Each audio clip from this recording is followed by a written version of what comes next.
had an accident where he was partly crippled on his feet. I don't know what, something ran over his foot or whatever happened. He got addicted to the morphine while in treatment, and then the newspaper says made him unsuitable for future employment. So he was like a part-time worker, part-time drug addict, and anyway, he was found dead in the switch tender shed at 6th and H, where they would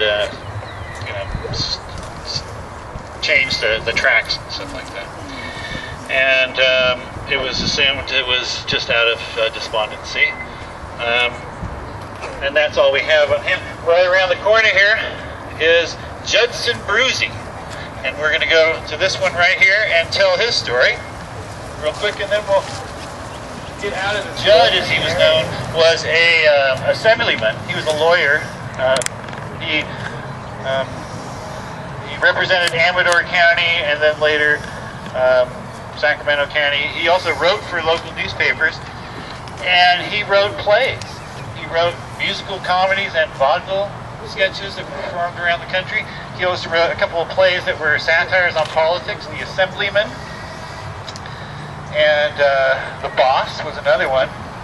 And in 1894, he appeared as an attorney in police court for Ah Gim, Chinese man charged with visiting an opium den. He entered a plea of guilty for his client and asked that the sentence be made light, as Gim was one of the principal parties in a recent case and had very little money. Counsel stated, Judson Bruzy stated he did not believe any serious crime had been committed. It was a common thing. Many Chinamen could be found in opium dens as white men in saloons. That was his view at the time. It was a common thing, and he asked that the fine imposed be nominal. And the judge agreed, but he said he had just sentenced the white man to 10 days on a similar offense, and he thought it would be inconsistent to fine the Chinese man a lesser amount. But he concluded to reduce the white man's fine to $5 and imposed a similar amount on Hong. Although Bruzy made friends everywhere he went, they knew he had no business judgment or administrative judgment and couldn't run his own affairs. He was arrested in 1908.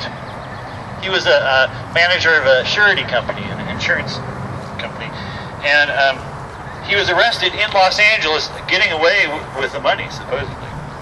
He claimed he was not running away, but merely taking a pleasure trip.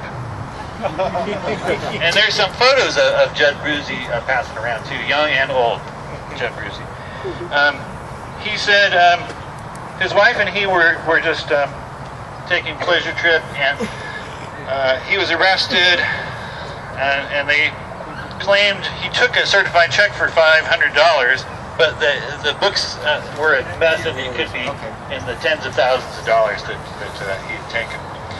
But his friends said they couldn't imagine he had done such a thing, and they would put up money for his bonds. But he wasn't released because he had a nervous breakdown. He also had the DTs, and he was petrified of the embarrassment, the press. So he was having a nervous breakdown and the DTs, and they took him to the state hospital, who called his doctor and said, what should we do with him? The treatment they decided on was give him a shot of whiskey. Since he had the DTs, give him a shot of whiskey every couple hours. And then and then they had to strap him to the table so he would get violent, go crazy. So they had him strapped to the table, and they decided, they would give him an injection of chloral hydrate and morphine every couple of hours. A large one too, 20 grains, which is usually enough. But they would give him that every couple of hours for 8 hours. So they killed him, basically, these hacks. He sat on a table, this brilliant man, troubled man but brilliant, sat strapped to a table while they overdosed him. Terrible, terrible story. All right. Any questions?